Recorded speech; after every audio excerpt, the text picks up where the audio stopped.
ってみたってことで、今回、Amazon のブラックフライデーで買ったもの第2弾ってことで、これ、ニマソンっていうんですかね。ニマソ。まあちょっと、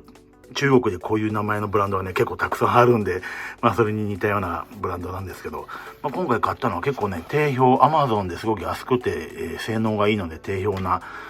僕ね、今これ撮影してる iPhone12 初日買ってね、2日目でもう速攻画面を傷つけちゃって、まあ、そっからちょっとね、いろいろと使い勝手、傷ついたんで仕方ないんですけど、ちょっと怖いなーと思ってて、もう遅いんですけどね。ここのメーカーがこんなにいいとは知らなかった。やっと、まあそれでもまたもっと傷つけるの怖いので買ってみました。なかなか高級感のあるパッケージで、まあ僕はもう今、すでに貼っちゃってるんですけど、すごくね、YouTube で付け方ガイドとかがあって、簡単にサクッとこういうね、ゲージがついてたりとかして、ここに iPhone 載せて、で、最終的にこの枠に沿って、ガラスの、プロテクターを、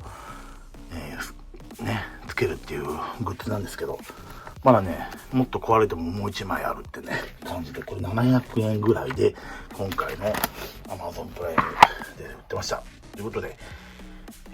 Amazon ブラックフライデー第2弾は、ニマソの iPhone 用の iPhone12 Pro 用のプロテクトカバーでした。マスクリですね。